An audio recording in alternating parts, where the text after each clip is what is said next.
Let's move to the next unit now, dear friends. And the unit number is 4 beta. What is that? That is chemical kinetics. ये जो chemical kinetics है बेटे, ये आपका चौथा unit है physical chemistry में, और इसके बेटा 5 मार्क्स है बेटा, राइट?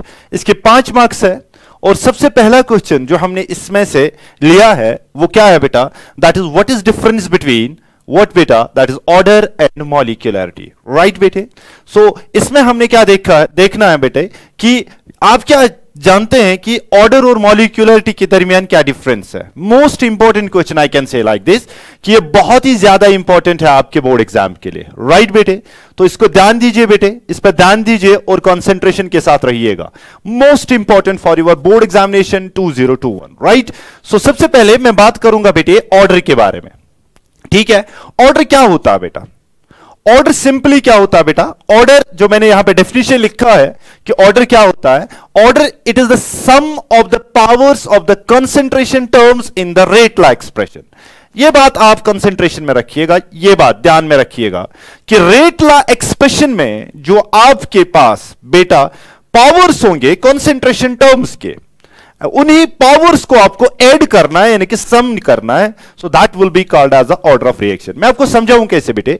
फॉर एग्जांपल आपके पास कोई रेट लॉ एक्सप्रेशन इस तरह से है बेटे, that is R is equal to K A raised power बेटा X and B raised power बेटा Y, right Jigar? This a very very simple बेटा। ये हमारे पास किसी रिएक्शन का रेट लॉ एक्सप्रेशन है बेटा, राइट? ये जो पावर्स जो आपने चढ़ाए हैं बेटे, ये पावर्स यानी कि ये x और ये y बेटा, इन दो पावर्स को आपको सिंपली ऐड करना है। जो ये ऐड करके निकलेगा that will be the order of the reaction, right बेटे? फॉर एग्जांपल, और एक एग्जांपल मैं समझाऊं बेटे आपको। फॉर एग्जांपल आपके पास बेटा ऐसे है, आपके पास रेट लॉ एक्सप्रेशन इस तरह से है बेटे, that is k, that is rate constant, that is n2 and that is raised power 1, ठीक है? एंड दैट इज h2 बेटा, इट इज रेज्ड पावर बेटा 2, राइट? सो ये है आपके पास rate law expression for the reaction. Somehow वो कौन सी रिएक्शन है जो हो रही है, उसी का हमने कोई रेट लॉ एक्सप्रेशन बना के रखा है बेटा। And what is the order of this reaction now? तो आपके पावर्स क्या क्या है बेटा? आपके पावर्स 1 है और 2 है, तो हम क्या करेंगे, इस 1 और 2 का हम ऐड कर देंगे, जो यहां पे आंसर मिलेगा that will be called as the order of the reaction, right बेटे? तो क्या कहा मैंने, ऑर्डर ऑफ रिएक्शन क्या होता है? It is simply the sum of the powers of the concentration terms बेटा in the rate law expression। जो आपके concentration terms है rate law expression में जिगर, उन्हीं concentration terms के ऊपर जो आपने पावर चढ़ाया है बेटा, उन पावर को आपको सिंपली सम करना है, जो वहां से सम आपको निकलेगा that will be called as the order of the reaction, right बेटे? Just moving to the next point now, it is determined experimentally. ये बहुत ही इंपॉर्टेंट पॉइंट है इसमें, कि ये जो किसी भी रिएक्शन का जो ऑर्डर होता है, ये आप लॉ ऑफ मास एक्शन से नहीं निकाल सकते बेटे। कभी कभार हो भी सकता है लॉ ऑफ मास एक्शन के बराबर इत्तेफाकन बेटा, लेकिन मैक्सिमम टाइम्स आपको क्या निकालना पड़ता है बेटा? रेट लॉ एक्सप्रेशन जो है दैट इज एक्सपेरिमेंटल क्वांटिटी। वो एक एक्सपेरिमेंटल क्वांटिटी है, तो वहां से रेट लॉ एक्सप्रेशन अगर एक्सपेरिमेंटल है, तो एक्सपेरिमेंटल आइडिया से आपने इन पावर्स लिए हैं बेटे, और इन्हीं पावर्स का आप ऐड कर रहे हैं, सो that will be simply called that the order is an experimental quantity, right बेटा? चलिए दूसरा पॉइंट बेटा, it can have 0, positive, negative और फ्रैक्शनल वैल्यू। ये सबसे इंपॉर्टेंट बात है बेटा, गौर से सुनिएगा मेरी बात। जो आपके पास ऑर्डर होता है बेटा, याद रखिएगा इस पॉइंट को, ये ऑर्डर जो आपके पास है बेटा, ऑर्डर ऑफ द रिएक्शन जो है बेटा, ये क्या हो सकता है? ये आपका इंटीजर हो सकता है बेटा। इंटीजर में आपके सभी वैल्यूज आ सकते हैं फ्रैक्शन के बगैर। इंटीजर हो सकता है, इंटीजर मतलब ये नेगेटिव भी हो सकता है बेटा, ये 0 भी हो सकता है, और ये पॉजिटिव भी हो सकता है, राइट बेटे? ठीक है ना? सो और इसके अलावा ये क्या हो सकता है बेटा? ये फ्रैक्शनल भी हो सकता है। Just want to say something about this, just have a look here बेटा। देखिए फॉर एग्जाम्पल आपके पास कोई रेट लॉ एक्सप्रेशन है, R is equal to K बेटा, and this is A raised power बेटा 0। So here what is the power बेटा? That is 0। This is rate law expression. So order for this rate law expression जो है बेटा for this reaction that is equal to 0, तो ये आपको 0 के बराबर मिलेगा, ठीक है ना? इसी तरह अगर आपके पास रेट लॉ एक्सप्रेशन जो है वो इस तरह है बेटा, that is K and that is A raised power बेटा 2 and that is B raised power बेटा 1, राइट बेटे, so that is equal to order that is 2 + 1 that is equal to बेटा 3। सो यहां पर जो ऑर्डर ऑफ रिएक्शन निकल रहा है हमारे पास बेटा दैट इज 3। सो ये पॉजिटिव में निकल रहा है, सो वी कैन सिंपली से it is a positive quantity also, right. तो ये 0 भी हो सकता है, ये पॉजिटिव वैल्यू भी हो सकता है। इसके अलावा बेटा ऐसे देखिएगा आप, रेट ला एक्सप्रेशन किसी रिएक्शन का इस तरीके से है बेटे, that is a raised power बेटा 1/2, ठीक है ना, और ये b है दैट इज रेज्ड पावर -1 बेटा, राइट। तो इन दो का सम कीजिए बेटे, तो क्या निकलेगा आपको ऑर्डर बेटा, order will be equal to किसके बराबर निकलेगा बेटा, 1/2 होगा प्लस और ये होगा माइनस दैट इज 1। सो ये होगा माइनस, ये होगा बेटा -1/2। सो ये एक तो नेगेटिव निकला और दूसरा ये फ्रैक्शनल भी निकला। सो ये आई होप कि आपको ये अंडरस्टैंड हो चुका होगा कि आप ऑर्डर जो है वो आपका इंटीजर भी हो सकता है, यानी कि वो नेगेटिव भी हो सकता है, वो पॉजिटिव भी हो सकता है, वो 0 भी हो सकता है, इसके अलावा इसका वैल्यू फ्रैक्शनल भी हो सकता है। जब ऑर्डर 0 होगा तो हम उस वक्त कहते हैं 0 ऑर्डर रिएक्शन बेटा, और अगर ये पॉजिटिव होगा तो +1 होगा तो फर्स्ट ऑर्डर, पॉजिटिव सेकंड होगा तो सेकंड ऑर्डर, इसी तरह 3 होगा तो ये थर्ड ऑर्डर रिएक्शन कहलाएगी, राइट। अगर ये बेटे फ्रैक्शनल होगा तो हम कह सकते हैं it is a fractional order reaction, right बेटे। इसके अलावा अगर ये बेटा नेगेटिव होगा तब हम उसको कह सकते हैं it's a negative order reaction. जिस रिएक्शन का आपको ऑर्डर नेगेटिव निकलेगा तो उसको आप कह सकते हैं it's a negative order reaction, right बेटे। Just moving to the next point बेटा, जस्ट सी नाउ। सो मैंने कहा it can be 0, it can be positive, negative, fractional और एनी वैल्यूज, राइट बेटे। सो और एक बात जो इंपॉर्टेंट बात है बेटा, what is that, it tells us about the slowest step in the reaction. For example आपका कोई रिएक्शन जो है वो मल्टी स्टेप वाली रिएक्शन है, यानी कि वो बहुत सारी स्टेप्स में हो रही है, हर किसी स्टेप में अलग अलग से ऑर्डर निकल रहा है। तो ओवरऑल ऑर्डर क्या रहेगा रिएक्शन का बेटा, वो हमें देखना होगा। वो ओवरऑल ऑर्डर जो है वो हमें निकालते हैं from the slowest step. As you people have in offline classes या ऑनलाइन क्लासेस आपने पढ़ा होगा कि जो स्लोएस्ट स्टेप होता है बेटा वही क्या होता है बेटा, वो होता है RDS, यानी कि रेट डिटरमाइनिंग स्टेप जो होता है। यानी कि किसी भी रिएक्शन की रेट जो होती है वो हम डिटरमाइन करते हैं एक ऐसे स्टेप से जो कि स्लोएस्ट स्टेप होगा रिएक्शन में, तो उसी से हम रेट डिटरमाइन करते हैं, और उसी रेट डिटरमाइनिंग स्टेप का जो ऑर्डर निकलेगा आपको तो वही आपके पास फाइनल यानी कि overall order of the reaction होगा। वही तो मैं कह रहा हूं बेटे, क्या कह रहा हूं कि it tells us about the slowest step in the reaction, यानी कि slowest step of the reaction जो है वहां पे जो आपको ऑर्डर निकल रहा है वही final order of the reaction होगा। Hence it can gives us some clue about the mechanism of the reaction. यानी कि फॉर एग्जांपल आपकी कोई रिएक्शन हो रही है और आपको लग रहा है कि इसका ऑर्डर आना चाहिए 2, इसका ऑर्डर आना चाहिए 3, लेकिन आप जब फाइनली देखते हैं तो इसका ऑर्डर बेटा 1 आ रहा है। तो what does it indicates, there are so many steps in the reaction, और आप किस स्टेप से आप ऑर्डर ऑफ रिएक्शन निकाल रहे हैं, आप स्लोएस्ट स्टेप से ऑर्डर ऑफ रिएक्शन निकाल रहे हैं, तो इसका मतलब आपने उसका मैकेनिज्म देखा है, यानी कि आपने देखा है कि कितने स्टेप्स में ये रिएक्शन हो रही है और वो हम कितने स्टेप्स में रिएक्शन हो रही है, that is actually called the mechanism of the reaction, right बेटे। Just moving on next point, सबसे इंपॉर्टेंट पॉइंट जो है बेटे वो क्या है, it changes with the change in temperature and pressure. जो आपका ऑर्डर है बेटा, याद रखिएगा, जो आपका ऑर्डर है किसी भी रिएक्शन का जो ऑर्डर होता है बेटा, वो ऑर्डर जो है that is dependent upon 2 terms, one is that called temperature and second one is called pressure. यानी कि अगर आप टेम्परेचर चेंज करेंगे या प्रेशर चेंज करेंगे बेटे तो उसकी चेंज करने से आपके ऑर्डर में भी चेंज आएगी, राइट बेटे। और इसके अलावा जो यहां पर रेट कांस्टेंट है, यानी कि ये जो R है बेटा, ये K जो है, this is the rate of the reaction and this K is called rate constant. इस रेट कांस्टेंट जो है इसका यूनिट डिफरेंट ऑर्डर के लिए डिफरेंट होता है, राइट बेटे। जैसे मैं आपको समझाऊं बेटे, जरा देखिए, गौर से देखिएगा, order for different order reactions, order reactions, right बेटे, गौर से समझ लीजिएगा इसको। For different order reactions you have different values of K, different values of K, values of K, right जिगर, ठीक है। फॉर एग्जाम्पल आपका ऑर्डर 0 है तो ये 0 ऑर्डर रिएक्शन हुआ, आपका ऑर्डर 1 है तो ये फर्स्ट ऑर्डर रिएक्शन हुआ, आपका ऑर्डर 2 है that is it is a second order reaction, right my dear friends. देखिएगा, गौर से समझ लीजिएगा, इसके लिए जो K वैल्यू होंगे बेटे ये डिफरेंट होंगे, डिफरेंट ऑर्डर ऑफ रिएक्शन के लिए। ये आपका ऑर्डर ऑफ रिएक्शन है बेटा, दैट इज ए 0 भी हो सकता है, 1 भी हो सकता है, 2 भी, फ्रैक्शनल भी, ये नेगेटिव भी, जो अब देखेंगे बेटे, यानी कि जो मैंने आपको कहा। अब ये अगर हमारे पास 0 ऑर्डर रिएक्शन है तो उसका रेट कांस्टेंट वैल्यू क्या होगा, वही तो मैं कह रहा हूं बेटे आपसे। जरा गौर से सुनिएगा मेरी बात, जरा देखिएगा मैंने क्या कहा। Unit of the rate constant for the nth order reaction is equal to this one term, ये वाली टर्म है उसके लिए बेटे। ये फॉर्मूला है जिससे आप रेट कांस्टेंट का यूनिट निकालेंगे डिफरेंट ऑर्डर रिएक्शंस के लिए। देखिए मैंने क्या कहा, गौर से सुनिएगा। देखिए तो मेरे पास जनरल फॉर्मूला है। What is that general formula? That is mole, litre and that is second, right बेटे? These are the three terms that are used in this, right? So क्या है बेटा? दैट इज 1 माइनस एन, ठीक है, 1 minus n and it is n minus 1 and it is inverse second, right बेटे? यही तो लिखा है, देखिए जरा।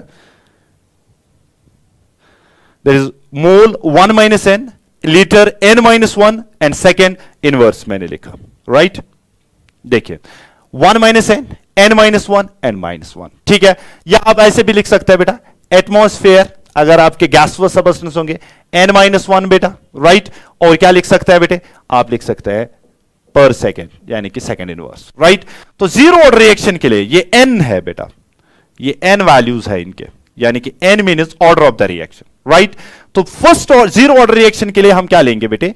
That is mole 1 minus 0, so it is litre 0 minus 1, right बेटे? And this is second minus 1। तो क्या बनेगा बेटा ये वैल्यू, क्या बनेगा ये फॉर्मूला बेटा? दैट इज मोल पर litre and this is per second, right बेटे? so first order reaction के लिए, 0 order reaction के लिए आपका rate constant का unit क्या बनता है बेटे? that is mole per liter per second। इसी तरह अगर आप देखेंगे first order reaction के लिए क्या बनता है बेटा? जरा देखिए 1 minus 1, तो ये 1 minus 1 0, anything raised to power 0 is equal to 1, तो ये टर्म खत्म। तो that is n 1 minus 1, that is 0, anything raised to power 0 is equal to anything raised to power 0, तो 1 के बराबर, तो ये दोनों टर्म्स खत्म। तो सेकंड इनवर्स, तो आप याद रखेंगे इसके लिए खाली रहेगा बेटा सेकंड इनवर्स, राइट बेटे? ठीक है। सेकंड ऑर्डर के लिए क्या रहेगा बेटा? जरा देखिए 1 minus 2, that is 2 minus 1, that is minus 1, सो ये रहेगा बेटा मोल इनवर्स बेटा आएगा, ठीक है। यहां पे क्या आएगा? 2 minus 1, that is लीटर, ठीक है ना? और फिर आएगा बेटा सेकंड इनवर्स, राइट बेटा? So this will be the units. So different order के लिए आपने क्या देखा जिगर? आपने देखा जिगर कि 0 ऑर्डर के लिए डिफरेंट यूनिट आ रहा है, फर्स्ट ऑर्डर के लिए डिफरेंट यूनिट आ रहा है, और सेकंड ऑर्डर के लिए डिफरेंट यूनिट आ रहा है। तो इसका मतलब क्या हुआ बेटा? जो यूनिट्स ऑफ रेट कांस्टेंट है that is dependent upon the order of the reaction, right बेटे? यानी कि different orders have different units बेटा, right? Just have a look, move on to the next point. देखिए तो ये था किसके बारे में बेटे? ये ऑर्डर के बारे में था कि ऑर्डर क्या होता है। I am repeating once again, it is sum of the powers of the concentration terms in the rate law expression. It is determined experimentally. It can be 0, positive, negative, fractional value. It tells us about the slowest step in the reaction and hence gives some clue about the mechanism of the reaction, right? और it changes with the change in temperature and the pressure. और unit of rate constant जो है वो different order के लिए different होता है बेटा, right? Just moving on to next slide बेटा, देखिएगा। नाउ द सेकेंड टर्म जो हमें डिफरेंस देखनी है, हमने ऑर्डर और इसके वर्सेस में हमें क्या देखना है बेटा? व्हाट इज मॉलिक्यूलरिटी, राइट बेटा? What is molecularity?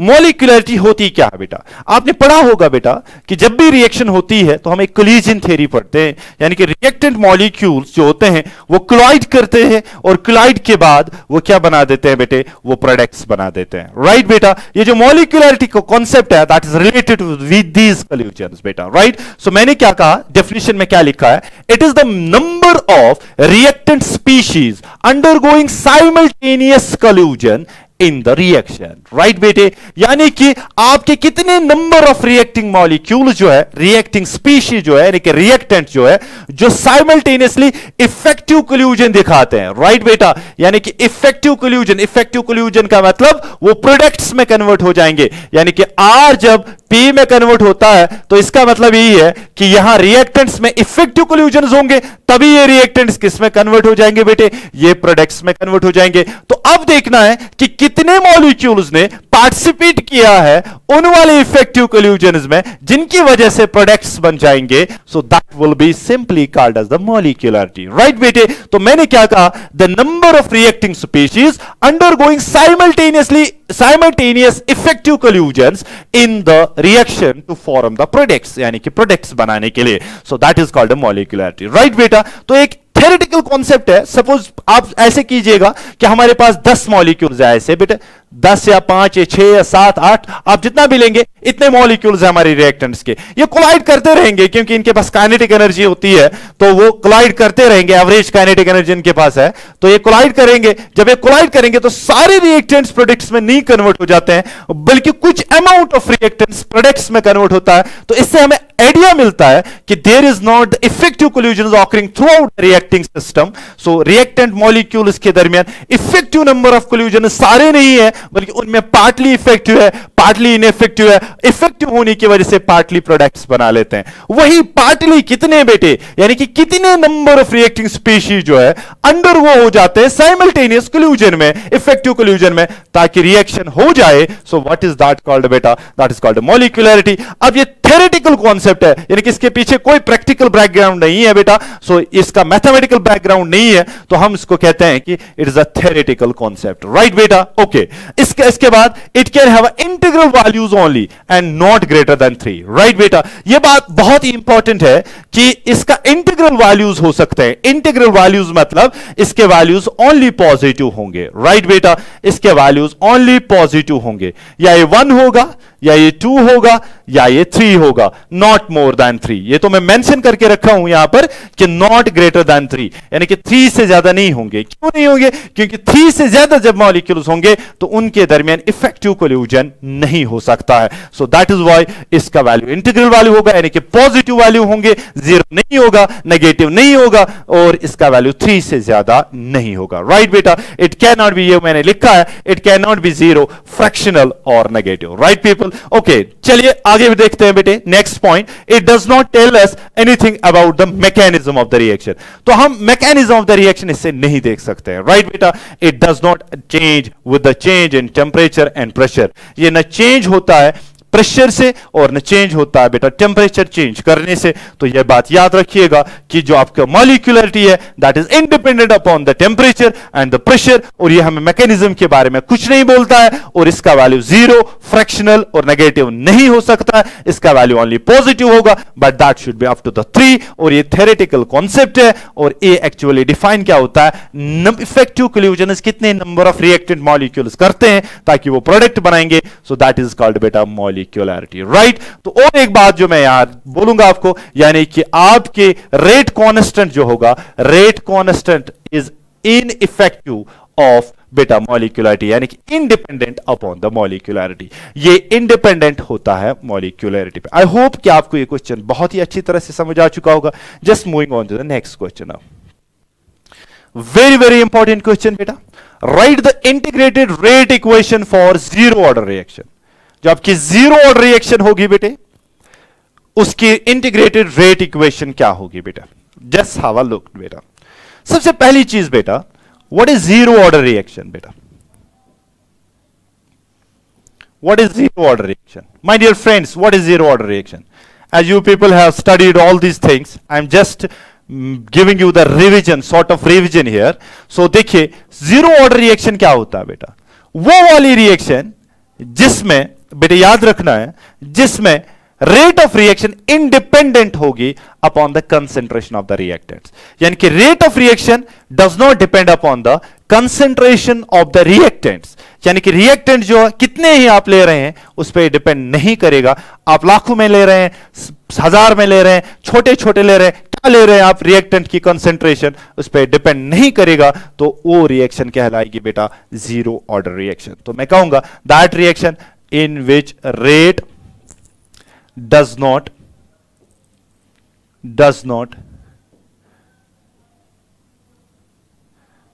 depend upon concentration of reactants. Concentration of reactants, right बेटा। कॉन्सेंट्रेशन ऑफ रिएक्टेंट्स पे डिपेंड नहीं करेगा, so that sort of reaction will be called as what बेटा, जीरो ऑर्डर रिएक्शन। तो बेटे अगर इसकी आप मैथमेटिकल इक्वेशन लिखेंगे तो क्या बनेगी, रेट ऑफ द रिएक्शन यानी कि R that will be equal to K, आप मान लीजिए ये रिएक्टेंट है, दैट इज रेट, ठीक है ना, that is R, that is reactant, that is raised power zero, यानी कि इस पे डिपेंड नहीं करता, यानी कि यहां एन का वैल्यू जो है बेटे दैट इज जीरो, यानी कि it is a zero order reaction, right बेटे। तो मैं इसको इक्वेशन नंबर फर्स्ट रखूंगा।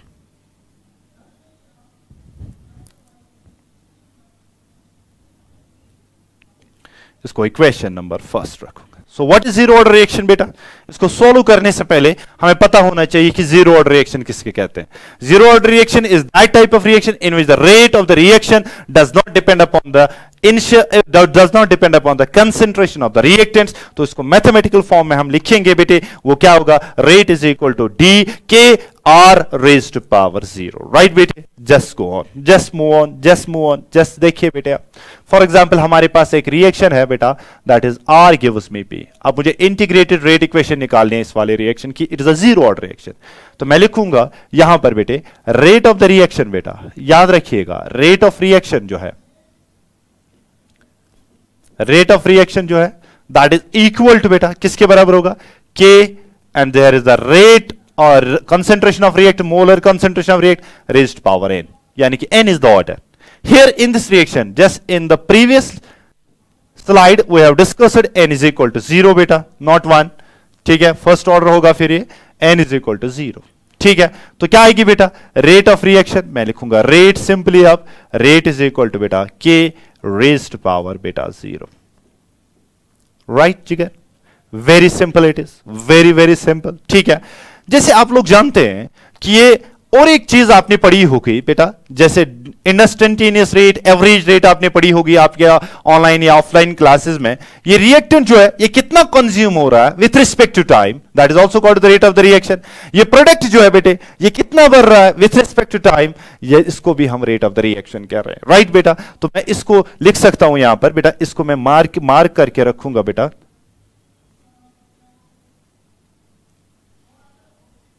एक मिनट, इसको मार्क करके रखूंगा बेटा इक्वेशन फर्स्ट, ठीक है। ये इक्वेशन फर्स्ट है हमारे पास। देखिए मुझे पता है रेट जो होती है बराबर, रेट इज इक्वल टू बेटा किसके बराबर, change in the concentration of reactants, यानी कि decrease in the concentration of reactants d R divided by d T, right. और दैट इज इक्वल टू बेटा plus that is increase in the concentration of that is P with respect to बेटा d T, right. तो मैं इसको मान लूंगा equation second. तो from first and second I can just equate the reaction. तो मैं क्या बोलूंगा, रेट बराबर है तो ये इसके बराबर होगा, तो मैं लिख सकता हूं d of R divided by D t that is equal to बेटा किसके बराबर होगा, K of R raised power बेटा जीरो, ठीक है। जो अगर हम इसको और मॉडिफाई करेंगे तो क्या निकलेगा बेटा, जरा देखिए। तो हमारे पास क्या आएगा, d of R divided by D t that is equal to बेटा के आएगा, सिंपल, क्योंकि anything raised power zero is equal to one बेटा, राइट। तो मैं इसको करूंगा माइनस डी ऑफ आर, ठीक है। तो ये मैं इस तरह ले जाऊंगा बेटा, that is K d t. Now I have to find out the integrated rate equation, ठीक है। इंटीग्रेटेड रेट इक्वेशन से हम क्या करेंगे, इंटीग्रेशन ऑन बोथ साइड्स बेटा, इंटीग्रेटिंग ऑन बोथ साइड्स, हम बोथ साइड से इंटीग्रेशन करा देंगे। तो क्या निकलेगा बेटा, माइनस बाहर रखेंगे बेटा, डी ऑफ आर बेटा, तो that is equal to integration of K of D t बेटा, राइट। तो मैं लिमिट लगा दूंगा, इनिशियल कंसेंट्रेशन आर नॉट और फाइनल कंसेंट्रेशन में आर मान लूंगा इसकी, यहां पर इनिशियल कंसेंट्रेशन आर नॉट और यहां पर मान लूंगा फाइनल कंसेंट्रेशन आर, राइट बेटे। चलिए देखिएगा, तो ये सिंपल हम कहेंगे ना, सिंपल। अगर आप इंटीग्रेशन ये लिमिट नहीं लगाएंगे बेटे, जरा देखिए लिमिट के बगैर भी आप कर सकते हैं। कोर्सेज देखिएगा इसको, आपको इंटीग्रेट कराना है इसको, यानी कि इंटीग्रेटेड रेट इक्वेशन आपको चाहिए। तो हम क्या करेंगे बेटे, ये और ये कैंसिल हो जाएगा, तो ये आर निकलेगा बेटा, दैट इज इक्वल टू बेटा ये और ये कैंसिल हो जाएगा, तो ये सिंपल में के टी निकलेगा, और प्लस निकलेगा I, and what is this I बेटा? This I is integration constant, integration constant, right? ये इंटीग्रेशन कांस्टेंट है आपका, ठीक। अब इंटीग्रेशन कांस्टेंट का वैल्यू ले लेंगे, ठीक है। एट, मैं यहां पे दिखाऊं आपको, at t is equal to 0 बेटा, जब टाइम 0 के बराबर होगा तो उस वक्त क्या होगा? ये इनिशियल कंसेंट्रेशन कहलाएगा, that is R is equal to R not. Reaction अभी स्टार्ट नहीं हुई है बेटे, that is R not, that is equal to K into बेटा T का वैल्यू हमने 0 पुट कर दिया, प्लस लिखेंगे I, ठीक है।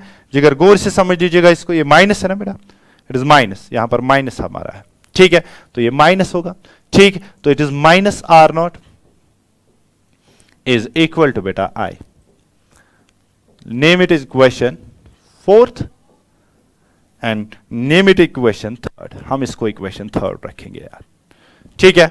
Now put the value of I in the equation third. Equation I का वैल्यू आप इक्वेशन 4 से लेके थर्ड में पुट कर दीजिए, तो क्या निकलेगा आपको? जरा देखिए बेटा, गौर से देखिए। माइनस आपका है बेटा R इज इक्वल टू बेटा आपका KT है, ठीक है ना। यहां पर I का वैल्यू आपने लिया है माइनस R नॉट, राइट जिगर? गौर से सुनिएगा, ठीक है। अब देखिए, गौर से सुनिएगा मेरी बात, गौर से सुनिएगा मेरी बात प्लीज जिगर। ये KT जो है ये हम इधर लाएंगे, तो क्या आएगा? माइनस R माइनस KT, ये प्लस था तो यहां आया माइनस, तो यह आएगा minus, that is R naught, right जिगर? ठीक है। माइनस को कॉमन निकालिए बेटे, तो क्या निकलेंगे? माइनस, ठीक है। तो ये निकलेगा R बेटा, ठीक है। ये आएगा प्लस, ये आएगा KT, right, is equal to बेटा minus, that is R naught, right Jigar? ये माइनस और माइनस कैंसिल हो जाएगा, तो क्या आएगा बेटा? ये आएगा R molar concentration of reactant, final concentration of reactant, that is plus KT, that is equal to बेटा R नॉट, राइट? अब देखिए बेटा, ये KT इधर रखिएगा यहीं पर, तो क्या आएगा बेटा आपका? आपका आएगा बेटा, क्या आएगा? R नॉट माइनस बेटा क्या आएगा? R, ठीक है। इसको मॉडिफाई कीजिएगा, तो क्या आएगा बेटा? ये देखिए, तो आपका आएगा बेटा T इज इक्वल टू या K इज इक्वल टू बेटा किसके बराबर आएगा? R naught minus R divided by बेटा K डिवाइडेड बाय T, ठीक है। सो दिस इज कॉल्ड बेटा integrated rate equation for integrated rate equation, right? So ये इंटीग्रेटेड रेट इक्वेशन है। फिर से मैं आपको समझाऊंगा बेटा, जरा गौर से सुनिएगा मेरी बात। सबसे पहले हमें क्वेश्चन क्या दिया गया है? Right the integrated rate equation for zero order reaction. आपका अगर रिएक्शन जीरो ऑर्डर है तो उसका इंटीग्रेटेड रेट इक्वेशन आप कैसे निकालेंगे बेटे? गौर से समझ लीजिएगा। सबसे पहले आपको पता होना चाहिए what is zero order reaction. तो जीरो ऑर्डर रिएक्शन मैंने क्या कहा? मैंने कहा वो वाली रिएक्शन जहां पर रेट ऑफ रिएक्शन जो है that is independent upon the concentration of the reactants. यानी कि जो रेट ऑफ रिएक्शन है वो आपके कंसेंट्रेशन ऑफ रिएक्टेंट्स पे जो है वो इंडिपेंडेंट होगी, so that will be called as a zero order reaction. So वही मैंने लिखा, rate does not depend upon the concentration of reactants, right? अगर rate does not depend upon concentration of reactants है तो हमारे लिए फॉर्मूला क्या बन जाएगी रेट की बेटा? Rate will be equal to KR, that is reactant concentration raised power 0 and this is your N, यानी कि ऑर्डर यहां पर 0 है। तो मैंने कहा rate of reaction is equal to KR raised power 0। कहीं भी आपको इस टाइप ऑफ रिएक्शन मिलेगी, कहीं पर आपको इस टाइप ऑफ इक्वेशन मिलेगी, तो आप सिंपली कहेंगे बेटे ये क्या है? ये एक जीरो ऑर्डर रिएक्शन है, right? Just moving on next. देखिए हमारे पास अगर रिएक्शन है बेटा that is R gives me P। Suppose हमने एक रिएक्शन यहां पे लिखी है, हमारे पास रिएक्टेंट जो है that is R, it gives me P, ठीक है ना? तो इस वक्त जो रेट ऑफ रिएक्शन होगी वो किसके बराबर होगी? इसमें rate of reaction will be equal to K, that is the rate constant, into बेटा R, that is the concentration of this reactant, and this N, that is the order of the reaction. Here N is equal to 0, why? It is a zero order reaction. ये आपकी zero order reaction है, right Jigar? ये zero order reaction है, ठीक है ना, ये zero order reaction, तो रेट क्या बन जाएगी, रेट इज इक्वल टू के R raise to power zero, अभी जो हमने उस वाली इक्वेशन में देखा था, यानी कि rate of reaction does not depend upon the concentration of the reactant, so this reaction is which type of reaction बेटा, it is a zero order reaction, right. अब देखिए रेट इज इक्वल टू बेटा, rate किसके बराबर आएगी, आपने पढ़ा होगा rate in terms of reactants and the products, यानी कि rate of the reaction will be how much decrease occurs there the concentration of reactants with respect to time, और how much the products are increased with respect to time during the course of the reaction, so that is called बेटा rate of reaction. तो मैंने लिखा rate is equal to, minus का मतलब decrease होना, change in the concentration of R with respect to the change in time, that is equal to बेटा किसके बराबर, दैट इज प्लस बेटा, plus means increase in the concentration किसकी, change in the concentration of P divided by DT, मैंने इसका equation नाम second रखा। Now मैंने इन दो इक्वेशंस को कंपेयर किया, यानी कि इक्वेशन नंबर फर्स्ट और इक्वेशन नंबर सेकंड को मैंने कंपेयर किया। जब मैंने दोनों को कंपेयर किया, रेट यहां से भी है, रेट यहां से भी है, तो इसका मतलब ये वाला हिस्सा इसके बराबर है, तो मैंने क्या लिखा, minus d of R divided by dt, that is equal to के R raised to power zero बेटा, राइट बेटे, राइट, आपको अंडरस्टैंड हुआ बेटा। चलिए आगे देखते हैं इसके बाद हमने क्या किया, इसके बाद हमने क्या किया बेटा, जरा गौर से देखिए प्लीज, जरा गौर से देखिए, इसके बाद हमने क्या किया, इसके बाद हमने क्या किया, minus D F R divide by D T is equal to K, ये वहां पे निकला था। अब मैंने इनको थोड़ा रिशफल किया, एक इक्वेशन बना ली, that is minus D F R is equal to k d t, ठीक है ना। अब मैंने इस इक्वेशन को इंटीग्रेट किया, मुझे इंटीग्रेटेड रेट इक्वेशन चाहिए, तो मैंने इंटीग्रेशन किया दोनों साइड से, ऑन बोथ साइड्स, तो मुझे क्या निकला, integration of D of R, यहां पर इंटीग्रेशन लगा K is equal to integration of K of D T, right बेटा। So it is minus and ये इंटीग्रेशन कैंसिल, तो ये निकलेगा माइनस आर, डी और इंटीग्रेशन कैंसिल, तो ये माइनस आर निकला, दैट इज इक्वल टू ये डी और ये इंटीग्रेशन कैंसिल, तो यहां पे के टी निकला, प्लस मैंने एक कांस्टेंट लगा के रखा, that is called integration constant, so इसमें मैंने इक्वेशन थर्ड नाम रखा, राइट बेटे। अब at I t is equal to zero, जब टाइम जीरो था, अभी रिएक्शन स्टार्ट नहीं हुई थी बेटे, अभी रिएक्शन स्टार्ट नहीं हुई थी, तो मैंने टाइम को जीरो रखा। जब t is equal to zero था, तो उस वक्त बेटा आपका r जो होगा that will be equal to R naught, यानी कि कोई भी कंसंट्रेशन इनिशियल कंसंट्रेशन के बराबर ही होगा तब, ठीक है ना। तो मैंने r के बदले बेटा यहां r जो है आपका, ये देखिए ये वाला जो देखिए ये वाला जो r है यहां पर, ये r के बदले क्या लिया मैंने, r नॉट लिया, minus R naught is equal to K. इस t के बदले क्या लिया मैंने, जीरो लिया, क्योंकि मैं जीरो टाइम पे देख रहा हूं, प्लस मैंने लिया i, तो i का वैल्यू मुझे निकला माइनस आर नॉट, तो इसको मैंने इक्वेशन फोर्थ नाम रखा, राइट बेटे। जस्ट मूव ऑन, देखिए इसके बाद हमने क्या किया, मैंने क्या किया, minus R is equal to K T, ये तो पहला वाला पार्ट था, और फिर आई था, आई का वैल्यू मैंने पुट किया, आई का वैल्यू क्या निकला था अभी, जस्ट देखिए आई का वैल्यू क्या निकला, आई का वैल्यू निकला minus R not, minus R naught, ठीक है ना। देखिए माइनस आर नॉट मैंने यहां पुट कर दिया, तो मुझे क्या निकला, माइनस आर बेटा इज माइनस के टी, यानी कि के टी को इधर लाया तो ये भी माइनस आ जाएगा, ये प्लस था यहां से, इज इक्वल टू के इस साइड में लाएंगे तो माइनस आ जाएगा, that is equal to minus R naught, ठीक है ना। अब मैंने यहां से माइनस कॉमन निकाला बेटा, यहां से इस वाले हिस्से से माइनस कॉमन निकाला, तो माइनस कॉमन निकाला तो यहां पे प्लस साइन रखनी है, प्लस रखा, आर यहां पे माइनस है तो यहां पे प्लस रखूंगा, तो तभी तो ये माइनस करके माइनस आ जाएगा, plus K T is equal to बेटा minus that is R naught. अब ये माइनस और माइनस कैंसिल आउट हुआ, तो इसके फिर क्या निकला बेटा, that is R plus K T is equal to R naught. अब के टी किसके बराबर है, आर को आर के साइड में लाया, आर यहां प्लस था तो यहां लाया बेटा, it is R not, minus आ जाएगा, तो k T is equal to R not बेटा, माइनस आ जाएगा आर, यानी कि आर इधर लाया तो माइनस आ जाएगा, आर नॉट माइनस आर, तो मेरे के यहां क्या निकलेगा बेटा, के जो है रेट कांस्टेंट जो इस रिएक्शन का होगा या टाइम जो होगा वो किसके बराबर निकलेगा, के इसके बराबर R not minus R divided by T, यानी कि टी आप यहां पे भी रख सकते हैं, ये के आप यहां पे भी रख सकते हैं, तो वो इक्वेशन कहलाएगी आपकी integrated rate equation for the zero order reaction. Now यहां पे आपको ध्यान रखना है बेटा, आर आपका पता ही है रेट कांस्टेंट है, टी आपका टाइम है, तो आर नॉट जो है बेटा, ये आर नॉट जो बेटा है that is initial concentration of the reactants, initial concentration of the reactants, right बेटे। और आर क्या है बेटा, R is the final concentration of the reactant, किस टाइम पे आप निकालने चाहते हैं रेट ऑफ द रिएक्शन, तो उस वक्त क्या है final concentration of the reactants, right बेटे। So this was the question number second, and what was the question number second, derive the integrated rate expression for zero order reaction, right bete। so just moving on to the next question now, very important question, give the half life period of first order reaction या derive the half life period of first order reaction, यानी कि आपकी first order reaction लिखी दी गई है कोई, आपको उसका हाफ लाइफ पीरियड निकालना है। आप किस तरह से निकालेंगे? सबसे पहली बात बेटे, ठीक है ना, सबसे पहली बात मुझे पता होनी चाहिए what is the half life period. Half life period होता क्या है? सबसे पहले मैं इसकी डेफिनेशन बताऊंगा बेटा आपको। हाफ लाइफ पीरियड बेटा, what is half life time और हाफ लाइफ पीरियड बेटा?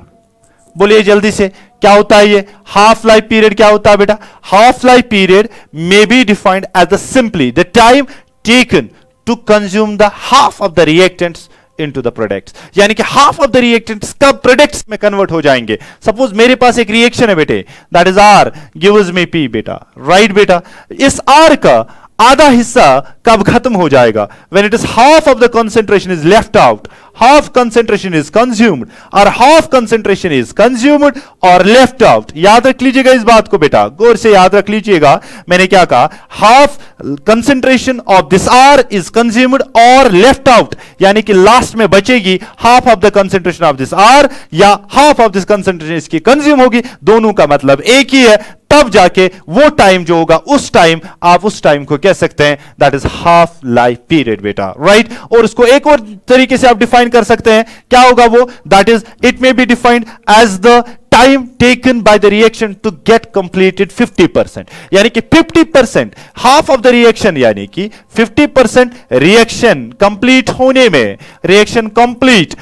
में कितना टाइम लगेगा, टाइम कंप्लीट होने में कितना टाइम लगेगा, and that time will be also called as what बेटा? हाफ लाइफ पीरियड, राइट बेटा। तो मैंने दो डेफिनेशन आपको बोले। हाफ लाइफ पीरियड क्या होता है? The time taken by the reaction to get 50% completed, या the time in which the half of the concentration of reactants is consumed or left out, that is called बेटा half life period, right बेटे। half life period को आप denote करते हैं t half से बेटा, right, ये t half से डिनोट होता है, right बेटा।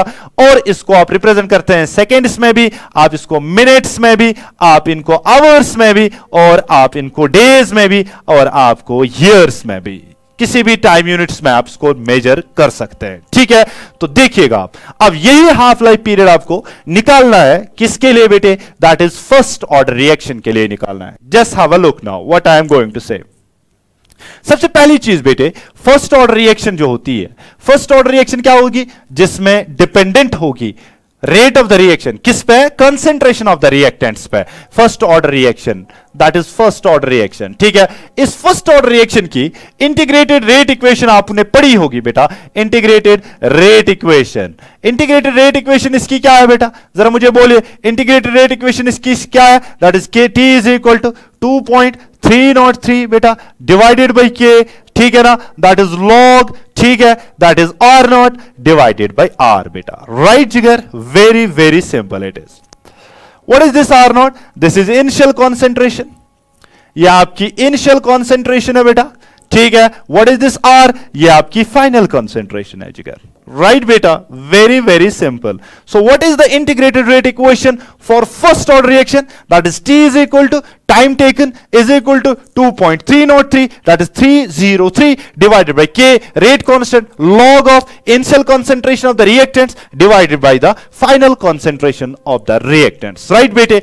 अब बेटे अगर आपको हाफ लाइफ निकालना होगा, तो अभी मैंने कहा जब half of the concentration consume हो चुकी होगी, यानी कि जो फाइनल कंसंट्रेशन होगी that will be equal to the half of the initial concentration, right. तो मैं कहूंगा at T is equal to T half. जब टी आपका टी हाफ बनेगा तब आपका आर जो है बेटे वो किसके बराबर निकलेगा? That is R not divided by 2, यानी कि फाइनल कंसंट्रेशन आपको कितनी होगी उस टाइम बेटा? That will be the half of the initial concentration. Very very simple it is बेटा, ये बहुत ही सिंपल है। ये final concentration of the reactant at half life time that will be equal to what बेटा? That will be R not divided by 2, that is the half of the concentration of initial concentration of the reactants, right बेटे। तो इसको put कर दीजिए तो आपको क्या मिलेगा? जरा देखिए बेटा, गौर से देखिए, जरा देखिए तो ये क्या निकलेगा बेटा? जरा मैं यहां पे दिखाऊं बेटा आपको, दैट इज व्हाट? देखिए T half is equal to बेटा, यानी कि टी के बदले मैंने टी हाफ लिया तो ये किसके बराबर निकलेगा? 2.303, ठीक है। 2.303 इंटू क्या करेंगे? देखिए यहां पे नहीं दिखाएंगे, देखिए प्लीज, इसको नेक्स्ट स्लाइड पे दिखाएंगे आपको।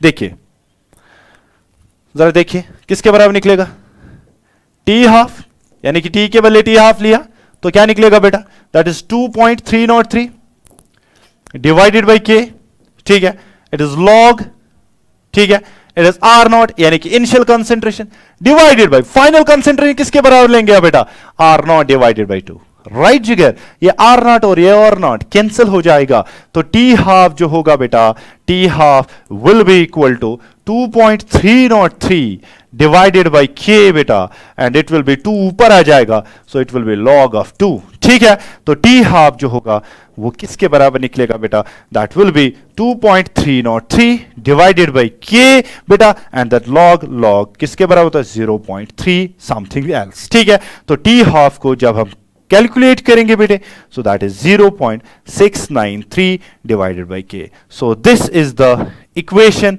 For the half life period of a first order reaction, ठीक है ना बेटा। फिर से मैं बोल रहा हूं बेटे, गौर से सुनिएगा, फिर से मैं बोल रहा हूं, देखिए आपकी फर्स्ट ऑर्डर रिएक्शन जो है उसकी इंटीग्रेटेड रेट इक्वेशन क्या होगी, उसकी इंटीग्रेटेड रेट इक्वेशन जो होगी that is T is equal to 2.303 divided by K बेटा, log R not divided by R. What is this R naught, initial concentration of the reactant, ये क्या है, final concentration of the reactants at T is equal to T half. जब आपका time T half के बराबर होगा तब क्या लिखेंगे आप, जो final concentration of the reactants होगी that will be the initial half of the initial concentration, यानी कि R not divided by 2, right बेटे। तो ठीक है, यही पुट कर दीजिए इसमें वैल्यू बेटा, T half is equal to 2.303 आपका इक्वेशन का, इंटीग्रेटेड रेट इक्वेशन का, डिवाइडेड बाय के आपका इंटीग्रेटेड रेट इक्वेशन का, लॉग भी इंटीग्रेटेड रेट इक्वेशन का, या आर नॉट आपका इंटीग्रेटेड रेट इक्वेशन का। यहां पे आर था, आर के बदले मैंने क्या लिया बेटा, R not divided by 2, R not cancel, ये 2 ऊपर आ जाएगा, तो t half is equal to 2.303 divided by k, and that is log of 2, t half is equal to 2.303 divided by k into बेटा 0.3 something else, that is t half is equal to 0.693 divided by k. So this becomes the half life period, half life of first order reaction, right जिगर, first order reaction का ये half life period है बेटा, ठीक है, half life period of the first order reaction. क्या conclusion है इससे बेटा, क्या कंक्लूड कर सकते हैं आप बेटा, यानी कि half life period does not depend upon the initial concentration of the reactants, does not, कहीं इनिशियल कंसंट्रेशन का नामो निशान ही नहीं है बेटे इस इक्वेशन में। तो इससे हम कह सकते हैं कि यहां पर मैं एक पॉइंट, जबरदस्त पॉइंट लिखूंगा बेटा, T half is independent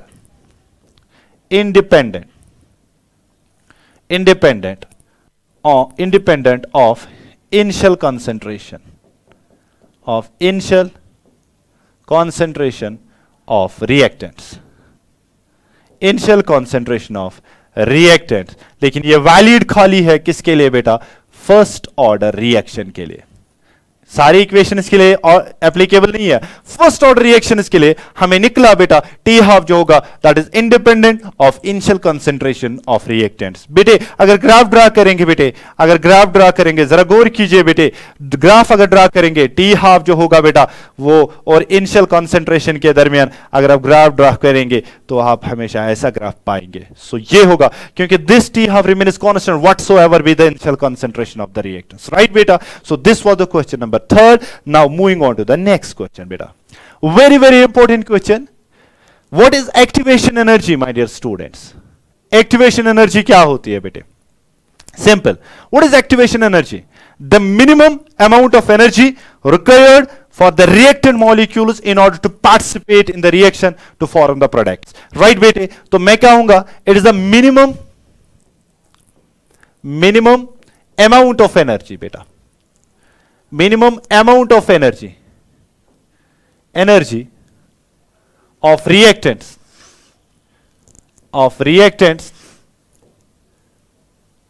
to form products,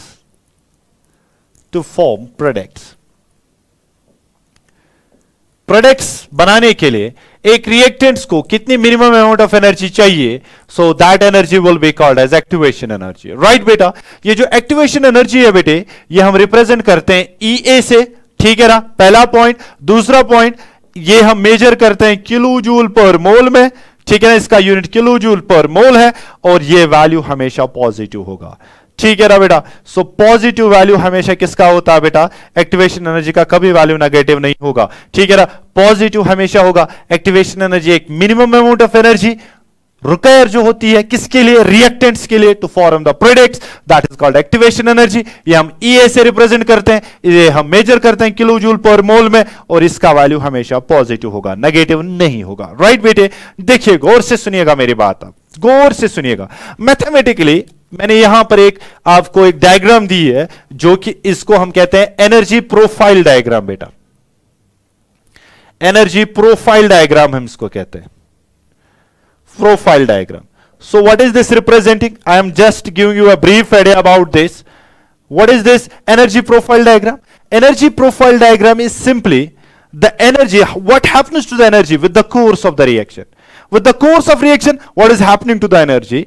That is called energy profile diagram. देखिए ये जो एक्सिस है आपकी, ये रिप्रेजेंट कर रही है एनर्जी को बेटा, ठीक है, और ये जो है ये आपको रिप्रेजेंट कर रही है प्रोग्रेस ऑफ रिएक्शन, यानी कि रिएक्शन चल रही है बेटा। ठीक है ना, देखिए गौर से समझ लीजिएगा बेटा, गौर से समझ लीजिएगा। ठीक है, ये जो एनर्जी है बेटा, इस बॉटम से लेके और इस टॉप तक बेटा, यहां तक बेटा, ये जो एनर्जी है, this energy is called threshold energy बेटा। राइट, सो यहां पर हमें कॉन्सेप्ट मिलता है, ये वाला जो है बेटा, ये वाला, वेट अ मिनट, मैं इसको दूसरा पेन यूज करूंगा बेटा।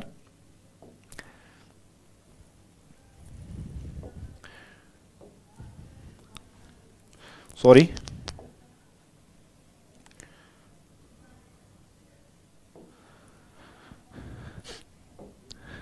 ये जो एनर्जी है बेटे आपकी, this is called threshold energy.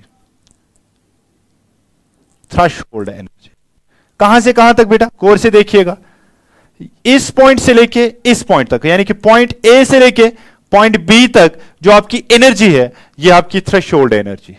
गौर से देखिएगा, ये आपकी थ्रेशहोल्ड एनर्जी है। ठीक है ना, यहां से आपके रिएक्टेंट स्टार्ट हो रहे हैं, ये वाला पॉइंट जो है, ये रेड वाला लाइन जो है, यहां से आपके रिएक्टेंट स्टार्ट हो रहे हैं, यानी कि रिएक्टेंट जितनी जो एनर्जी है बेटा यहां से यहां तक, this is the average potential energy या काइनेटिक एनर्जी बोलिएगा, kinetic energy of reactants, or जो मैं लिख रहा हूं, kinetic energy of reactants. Very simple, यहां पर इतनी एनर्जी है किनकी बेटा, काइनेटिक एनर्जी ऑफ रिएक्टेंट्स।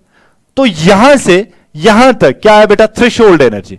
अब थ्रेशहोल्ड एनर्जी को अगर आप माइनस करेंगे ये वाली energy, so this will become this one, that is this one, this is called activation energy. Right बेटा, सो मैथमेटिकली मैं लिखूं क्या बेटा, थ्रेशहोल्ड एनर्जी जो आपकी है बेटे, वो किसके बराबर होती है, एक्टिवेशन एनर्जी जो है बेटा, प्लस आप करेंगे इनिशियल पोटेंशियल एनर्जी या kinetic energy of the molecules, यानी कि रिएक्टेंट मॉलिक्यूल्स की इनिशियल एनर्जी कितनी है, प्लस आप एक्टिवेशन एनर्जी अगर करेंगे रिएक्टेंट मॉलिक्यूल्स के लिए, तो वो सारी एनर्जी जो होगी वो आपकी थ्रेशहोल्ड एनर्जी बनेगी। तो एक्टिवेशन एनर्जी किसके बराबर निकलेगी, अभी आपने ये जो पूरा जो बनाया हमने, ये वाला जिसको हम थ्रेशहोल्ड एनर्जी कहा, तो थ्रेशहोल्ड एनर्जी माइनस क्या करेंगे, ये वाली एनर्जी जो है बेटा ये आप माइनस करेंगे, so this is the potential energy of the reactant, so this will be called as what बेटा, this will be simply called as the activation energy, इसको हम एक्टिवेशन एनर्जी कहते हैं। राइट बेटा, ठीक है ना, सो मैंने क्या कहा, एक्टिवेशन एनर्जी किसे कहते हैं, minimum amount of energy of reactant molecules to form products, that is called activation energy. ये हम EA से रिप्रेजेंट करते हैं जिगर, जिसका यूनिट किलो जूल पर मोल होगा, इसका वैल्यू हमेशा पॉजिटिव होगा। मैथमेटिकली किसके बराबर है, थ्रेशहोल्ड एनर्जी, यानी कि यहां से यहां तक, ये जो येलो पॉइंट्स दो है, यहां से यहां तक, ए से बी तक, ये जो सारी एनर्जी है बेटा, ये सारी एनर्जी जो है इसको हम थ्रेशहोल्ड एनर्जी कहते हैं। ये थ्रेशहोल्ड एनर्जी जो है यहां से लेके, यानी कि इस पॉइंट से लेके यस रेड लाइन तक जो यहां तक जो एनर्जी है, this is called initial potential energy और kinetic energy of the reactant molecules, और यहां से यहां तक जो एनर्जी है दैट इज एक्टिवेशन एनर्जी, यानी कि एक्टिवेशन एनर्जी से आप कहते हैं threshold energy is equal to activation energy plus initial potential energy of the reactant। तो activation energy किसके बराबर निकलेगी, threshold energy minus potential energy बेटा। right बेटा, so this was the question number next, and what was that, that was activation energy। right बेटे, just moving on to the next one। Now this is the end of the chemical kinetics, my dear friends. Very simple these questions were, and keep focusing on these questions and do very hard work on these questions. Inshallah they may be asked in your board exam 2021, right bete? Now the last unit of your physical chemistry. With this we will close this whole series for the physical chemistry today. And what is that? Surface chemistry beta, and this contains beta 4 marks only. ये आपकी 4 marks रखता है बेटा. तो अगर analysis करें, brief analysis करके देखें, तो यहां से शॉर्ट आंसर टाइप क्वेश्चन बनेगा और ऑब्जेक्टिव बनेगा बेटा. राइट बेटे? सो सबसे पहला क्वेश्चन जो है यहां पर सरफेस केमिस्ट्री में, वो शॉर्ट आंसर टाइप मैंने बना के रखा है. That is distinguish between physical and chemical adsorption. आप क्या जानते हैं फिजिकल और केमिकल एड्सॉर्प्शन के दरमियान क्या डिफरेंस है बेटे, वो आपको देखना है. ठीक है ना? Just I will change my pen. 1 minute बेटा. ओके, नाउ चैप्टर 5 में पहला क्वेश्चन जो है बेटे, what is that? Physical and chemical adsorption. Chemical और फिजिकल एड्सॉर्प्शन में क्या डिफरेंस है? इससे पहले मैं आपको यह समझाऊं, इससे पहले मैं आपको एक कॉन्सेप्ट दूंगा. वो कॉन्सेप्ट क्या है? Adsorption. What is adsorption? Adsorption हम किसको कहेंगे? Adsorption means the accumulation of the chemical substance on any chemical substance. जब किसी केमिकल सबस्टेंस पे और केमिकल सबस्टेंस चढ़ जाए तो उसको हम एड्सॉर्प्शन कहते हैं. सरफेस फिनोमिनन है ये बेटा. It is a surface phenomenon. ये सरफेस पे होता है बेटा. ठीक है ना? ये केमिकल फिनोमिनन नहीं है, बल्कि ये सरफेस पे होता है. केमिकली रिएक्ट नहीं करते हैं, बल्कि ये सरफेस फिनोमिनन होता है. ठीक है? अब इस एड्सॉर्प्शन में आपके 2 चीजें होती है. एक होता है एडसॉर्बेट, एडसॉर्बेट, और दूसरा होता है बेटा एडसॉर्बेंट. जॉर्बेंट. राइट बेटा? तो 2 चीजें आपकी एड्सॉर्प्शन में 2 टर्म्स यूज होती है बेटे. One is called adsorbate and second one is called adsorbent. Adsorbate का मतलब जो कोई चीज जमा हो जाए. एडसॉर्बेंट किस चीज पे जमा हो रही है. फॉर एग्जाम्पल मैं ऐसे रखूंगा बेटा, याद रखिएगा. अब जरा देखिए गौर से, जब आप बाथरूम में चले जाते हैं विंटर्स में बेटा, आप जब शीशे के सामने हो जाते हैं, जब आप ब्रश करते हो बेटा, तो आपने देखा होगा, you have seen this people, कि आपके मुंह से जो गैस निकलती है वो चिपक जाती है उस मिरर के साथ. सो उसी तरह जो गैस आपसे निकली है in the form of water vapour, they deposit on the glass wall. So that glass wall will act as a adsorbent, and जो चीज जो आपकी गैस मॉलिक्यूल्स है, जो आपकी मॉइस्चर निकला है मुंह से, that will act as adsorbent. Right बेटा? Now see, now what is the difference between physical adsorption and chemical adsorption? Physical adsorption is also called a physisorption, and the chemical adsorption is also called a chemisorption. Very simple. Don't get confused about this thing. It represents physical adsorption and this represents chemical adsorption. Right beta? Now the first point, it arises when the adsorbate molecules accumulates on the surface of adsorbent on account of weak van der Waals forces. बेटा गौर से समझ लीजिएगा, गौर से समझ लीजिए. देखिए बेटा, ये फिजिकल एड्सॉर्प्शन की मैं बात कर रहा हूं बेटे, फिजिकल एड्सॉर्प्शन की, जिसे आप फिजिसॉर्प्शन भी कहेंगे बेटे. कोई टेंशन नहीं है आप लोगों को, गौर से समझ लीजिएगा बेटा. फिजिकल एड्सॉर्प्शन, सपोज आपका ये कोई एड्सॉर्बेंट है बेटा, दिस इज योर एड्सॉर्बेंट, ये आपका एड्सॉर्बेंट है. सपोज ये कोई गैस मॉलिक्यूल्स है बेटे, सपोज कीजिएगा ये गैस मॉलिक्यूल्स है, ये इसकी सरफेस के साथ चिपक जाते हैं बेटे. ये जब चिपक जाते हैं, so there occurs the interaction between the adsorbate molecules, adsorbate molecule, adsorbate molecules and the adsorbent molecules. And this interaction, जो इंटरेक्शन इन 2 के दरमियान होती है, that interaction is a weak van der Waals forces. Van der Waals forces. ठीक है ना? ये पहला पॉइंट है बेटा. ठीक है? केमिकल एड्सॉर्प्शन में अगर बात करूं बेटे, फिर हम उसको वहां पे देखेंगे. केमिकल एड्सॉर्प्शन की अगर मैं बात करूं बेटा, केमिकल एड्सॉर्प्शन की बात करूं, यहां पर आपका एड्सॉर्बेंट है बेटा, और यहां पर आपके एड्सॉर्बेट मॉलिक्यूल्स है. अब ये जो यहां से इंटरेक्शन करते हैं बेटे, this interaction is totally chemical in nature, यानी कि केमिकल बॉन्ड से होती है बेटा. So we can simply say the interaction between the adsorbate and the adsorbent molecules is purely what beta? Weak force of attractions, that is called van der Waals forces.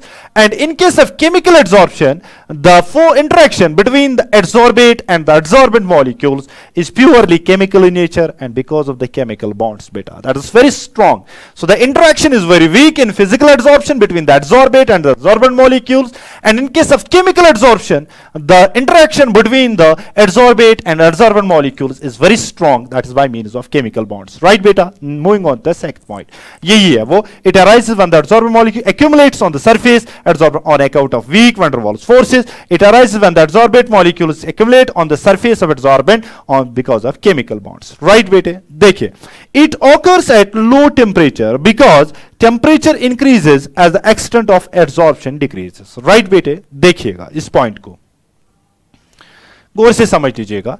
जब यहां molecules होंगे, जो molecules एडसॉर्ब हो गए होंगे एडसॉर्बेंट पे, यानी कि जिनको आप एडसॉर्बेट कहते हैं, उनके दरमियान very weak force of attraction होगा, and that force of attraction called van der Waals force of attraction. जब आप टेम्परेचर बढ़ा देंगे, जब आप टेम्परेचर को इंक्रीज कर देंगे, टेम्परेचर को इंक्रीज करने से ये इंटरेक्शन खत्म हो जाएगी, यानी कि ये मॉलिक्यूल्स फ्री हो जाएंगे, ये चले जाएंगे, तो हम कहेंगे physical adsorption decreases on increasing temperature. So आप याद रखिएगा, फिजिकल एडसॉर्प्शन जो है बेटे, that decreases on increasing temperature, right? Now here see this point closely बेटा। नाउ यहां पर जो इंटरेक्शन है दैट इज केमिकल बॉन्ड्स। अगर टेम्परेचर इंक्रीज करेंगे तो molecules more will be tending towards the adsorbent, तो वो ज्यादा जाएंगे, because it is at high temperature occurring. ये बहुत ज्यादा टेम्परेचर पर ऑकर होती है, तो इसकी वजह से यहां पर एडसॉर्प्शन ज्यादा होगी। तो हम कहेंगे टेम्परेचर इंक्रीज करने से बेटा केमिकल एडसॉर्प्शन जो है बेटा, chemical adsorption that increases, right my dear friends? So this is the point number second जो आपके स्लाइड में बनाया गया है बेटे। जरा देखिए इसको भी, देखिए adsorption decreases, extent of adsorption decreases with increase in temperature, it occurs eight high temperature because temperature increase, the extent of adsorption increases, ठीक है ना?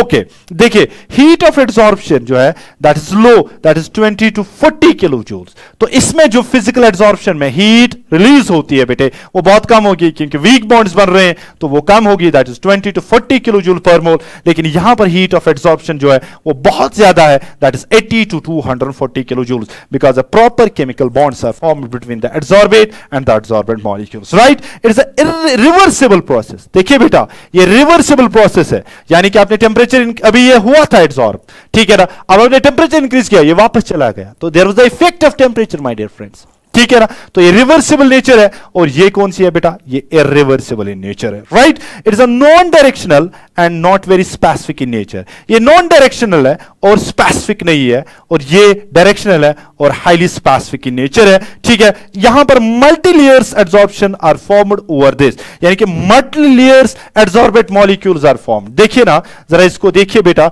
देखिए यहां पर जो एक लेयर बन गई, उसके बाद दूसरी लेयर, उसके बाद तीसरी, उसके बाद चौथी, उसके बाद पांचवी, तो लेयर्स में जमा हो जाते हैं इनके सब फिजिकल एडसॉर्प्शन, लेकिन केमिकल एडसॉर्प्शन में एक ही लेयर बन जाती है, राइट बेटा? जरा देखिए इसको, ठीक है? देखिए, तो यहां पर monolayer adsorption, 10 adsorbate layer is unimolecular in thickness, ठीक है? does not require any activation energy। यहां पर एक्टिवेशन एनर्जी की जरूरत नहीं है, ठीक है? वीक बॉन्ड्स के लिए यहां पर एक्टिवेशन एनर्जी की जरूरत है, ठीक है? So this was the difference between physical and chemical adsorption, right बेटा? Now moving on to the next question, very simple, ठीक है? देखिए, ये बहुत ही इंपॉर्टेंट है, मैं इसको कहता हूं वेरी इंपॉर्टेंट। इस साल इसमें 2 आपको डेफिनेशन जरूरी पूछे जाएंगे, ठीक है ना? फोकस कीजिएगा बेटा इन पे गौर से। Tyndall effect, Brownian movement and peptization, इन पे आप नोट्स लिखने हैं, यानी कि डिफाइन करनी है टर्म्स बेटा, right? What is Tyndall effect बेटा? टिंडल इफेक्ट किसके हम कहते हैं? ये जो टिंडल इफेक्ट है, it was observed bye Faraday, याद रख लीजिएगा इस बात को बेटा, ये ऑब्जर्व किया था फैराडे ने, observed bye Faraday, observed by Faraday, लेकिन studied by Tyndall, studied by Tyndall, ठीक है ना? What is this effect बेटा? सपोज आपके पास कोई सॉल है बेटा, कोलाइडल सोल्यूशन आपके पास है, ये ट्रू सोल्यूशन नहीं है, it is a colloidal solution my dear friends, ठीक है? आपके पास कोलाइडल सोल्यूशन है, ठीक है? अगर आप इस कोलाइडल सॉल्यूशन पे लाइट डालेंगे, यानी कि आपने इस पे लाइट डाल दी बेटा, दिस कोलाइडल मॉलिक्यूल्स जो यहां पे डिस्पर्सिड फेज जो है, डिस्पर्सिड फेज मॉलिक्यूल जो है बेटा, dispersed phase molecules, they absorb this light in the dark background. ठीक है, ये एब्सॉर्ब करते हैं इस लाइट को और ये विजिबल हो जाते हैं, उसके बाद यही लाइट को स्कैटर करते हैं, ये लाइट को स्कैटर करते हैं। ठीक है ना, यानी कि ये एब्सॉर्ब करते हैं लाइट को। ठीक है, लाइट किया, लाइट को एब्सॉर्ब किया, खुद एब्सॉर्ब किया, फिर उसके बाद स्कैटर किया लाइट को। जब ये स्कैटर करेंगे लाइट को बेटा, तो यहां पे एक कोन बन जाता है बेटा, कोन एक बनता है, इस कोन को हम टिंडल कोन कहते हैं बेटा, टिंडल कोन, and that is bluish in nature बेटा, वो ब्लूइश इन नेचर होता है, ब्लूइश इन कलर होता है बेटा। ठीक है, and this scattering of light, the scattering of light by means of the colloidal particles in the colloidal solution, that effect is called a Tyndall effect. So क्या कहेंगे आप बेटा, this effect was observed by Faraday, studied by Tyndall. What is this effect? When a light is thrown on the what beta colloidal solution, the colloidal molecules, the colloidal particles scatter the light and form a Tyndall cone which is bluish in color. This scattering of light by means of the colloidal particles, what will be that called beta? That will be simply called a Tyndall effect. Right beta? This is the first one. Now the second one, what is the Brownian moment my dear friends? What is the Brownian moment my dear friends? Brownian moment क्या होती है बेटा? Brownian moment क्या है? These are the certain effects that are shown by the colloidal solutions. ये colloidal solutions के related है बेटा, ये वो physical और chemical absorption के related है। आपके यहाँ दो parts है इसके, एक salts है और दूसरा absorption है बेटा। ठीक है ना, ये colloidal solutions का है। Now Brownian moment क्या है? Brownian moment क्या है बेटा? ये रॉबर्ट ब्राउन ने स्टडी की थी बेटा, रॉबर्ट ब्राउन ने इसको स्टडी किया। ठीक है ना, वो उसने क्या देखा बेटा, उसने जब एक बीकर लिया बेटा, इस बीकर में उसने पोलन्स डालते, पोलन ग्रेन्स डालते बेटे। सो वाटर में जब पोलन ग्रेन्स डाल दिए तो इन्होंने एक कोलाइडल सॉल्यूशन बना दिया बेटा, कोलाइडल सॉल्यूशन बना दिया। Now this colloidal solution shows these colloidal particles shows zigzag moments like this.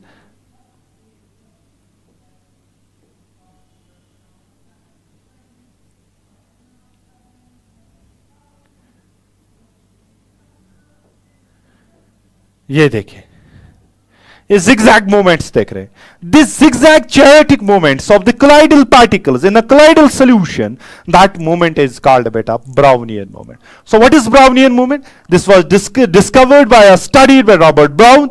The zigzag or the chaotic motion, zigzag जिसे आप कहते हैं उधर इधर बेटा, zigzag और chaotic motion जिसे आप कहते हैं बेटा, chaotic motion जिसे आप कहते हैं, chaotic motion of colloidal particles, colloidal particles का इधर उधर जाना, यानी कि chaotic motion दिखाना, zigzag motion दिखाना, किसमें बेटा, किस वाले solution में, colloidal solution में। So that moment is called बेटा Brownian moment. This Brownian moment is due to the, why it is due to the impaired, मैं कहूंगा impaired force of bombardment, force of bombardment, right बेटा, force of bombardment of colloidal particles on the dispersion phase। यानी कि जो water यहां पर है बेटा, ये colloidal particles एक दूसरे पे फोर्स लगा लेते हैं, वो लेकिन होता है impaired, यानी कि वो बैलेंस्ड नहीं होता है, इसीलिए वो इधर उधर जाते हैं। तो दैट उधर इधर वाली मोशन जो इसमें दिखाई देती है आपको, सो दैट इज कॉल्ड बेटा Brownian moment, right? Now the next term बेटा, what is that? That is peptization, peptization बेटा। What is this peptization?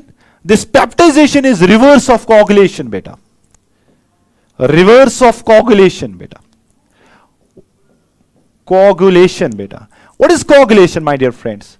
To convert a colloidal sol into the fresh electrolyte, fresh colloids। ठीक है ना, आप colloidal sol को वापस convert करना किसी और चीज में, सो दैट इज कॉल्ड कोagulation बेटा। नाउ इसका रिवर्स मैंने कहा, तो एक कोलाइडल, एक फ्रेश इलेक्ट्रोलाइट को किस में बेटा कन्वर्ट करना, एक कोलाइडल सॉल्यूशन में कन्वर्ट करना, दैट इज कॉल्ड पेप्टाइजेशन। सो मैं कहूंगा the process of the process of forming a colloidal solution, fresh colloidal solution from a substance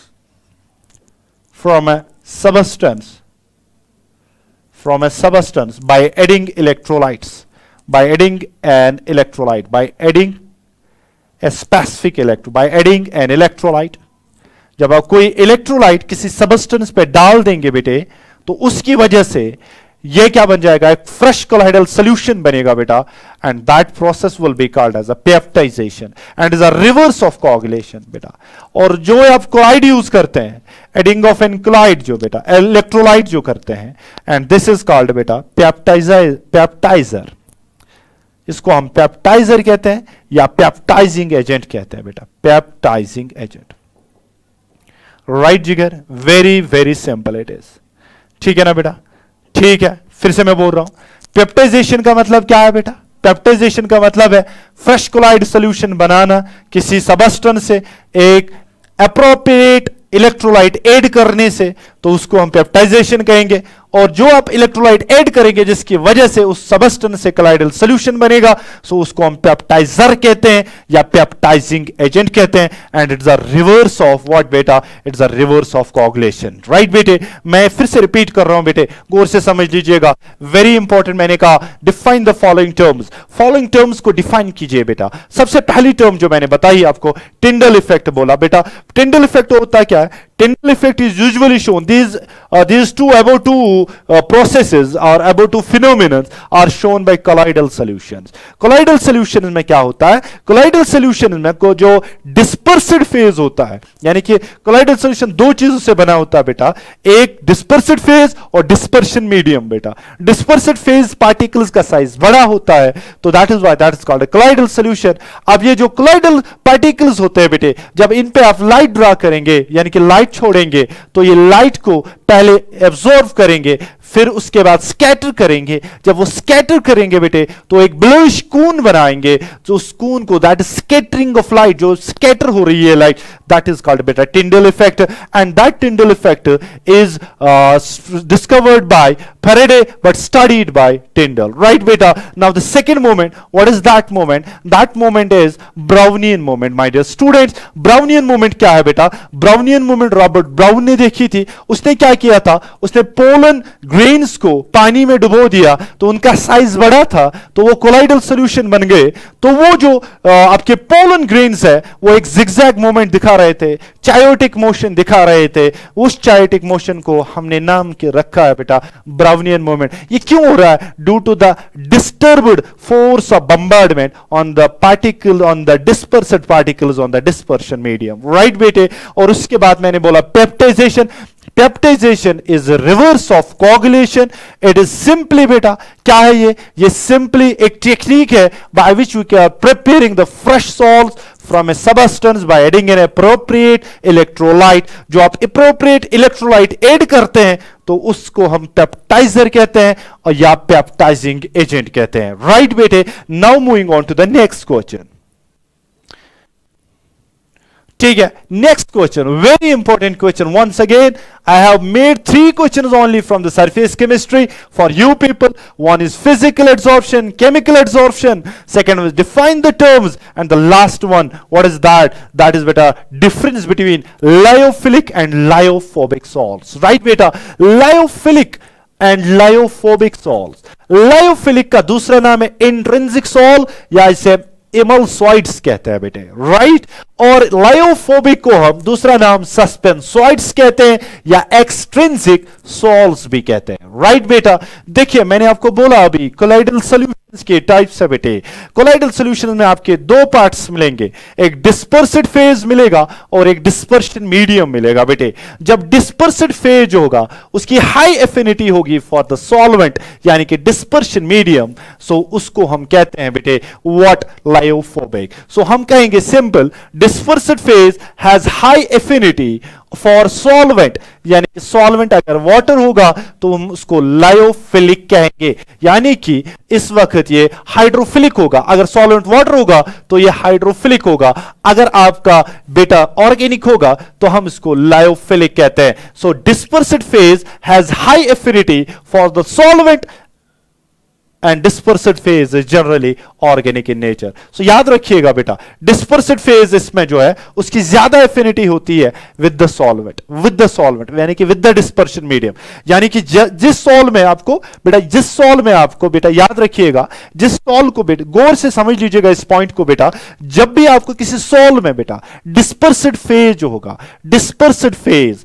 उसकी affinity ज्यादा होगी towards the dispersion medium, so उस टाइम आप उसको कहेंगे लायोफिलिक। और इसमें डिस्पर्सिड फेज होगा वो ऑर्गेनिक होगा, यानी कि जो डिसॉल्व आप कर रहे हैं, जिससे आप बना रहे हैं बेटा कोलाइडल सॉल्यूशन, वो ऑर्गेनिक सबस्टेंस होंगे। इसमें क्या होगा, dispersed phase has less affinity for dispersion medium.